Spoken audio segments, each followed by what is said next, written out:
Hey everyone, Anthony Furey here. Great to be doing my first video of 2019 for True North. And the issue that I want to talk to you about is one that it was big in 2018. It is only going to ramp up further in the year ahead. The federal carbon tax. You got the Saskatchewan court reference question. You got Jason Kenney probably becoming the Premier of Alberta, a big fighter against it. And you got the federal election where Justin Trudeau and Catherine McKenna, you better believe they're going to try and shame us all into submission, get us to stop worrying and learn to love the carbon tax. Well, I ain't doing it. It's not happening. No thanks. Take a pass. But here's an added reason why. And there's an angle that I think we need to bring in to our conversations about the carbon tax, which has been missing from a lot of the public discussion, which is what happens next.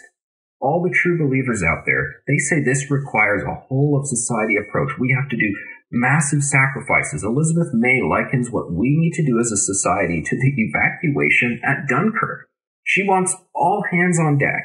You know, Justin Trudeau is somewhat a fellow traveler, certainly a true believer in the carbon tax. So when Trudeau, if and when, I hope he doesn't cement the carbon tax as a permanent fait accompli, but if he does, if it becomes like the GST, just a thing that sticks around forever, even if we don't like it, do you think he's just going to say, well done, we saved the planet, moving on, next issue? No. For his entire tenure, and probably like-minded prime ministers who come after him, they are going to come up with even more notions, even more aggressive, even more outlandish approaches. Like what? Well, here's an example, something that I've followed for a while now, a meat tax. It's a thing researchers, academics, and activists talk about in their circles. A number of university reports, PETA, they want to see this brought in. A meat tax, exactly what it sounds like, jacking up the price on meat, like a sin tax to treat it like alcohol or like cigarettes. So it's really expensive to afford, and families cut it out of their diet. They want to see less meat because they want to see less livestock, and they want to see the end of farming.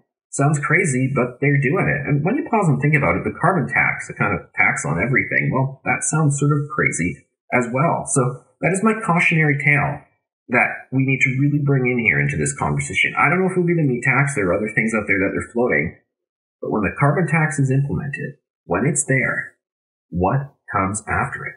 And that's why in this battle, as Elizabeth May likens it to, this Herculean World War effort, you got to ask yourself, the carbon tax is the front lines, and you gotta hold the front line, because if not, they're not done. They advance, and they have a next line, the next battle they do right after.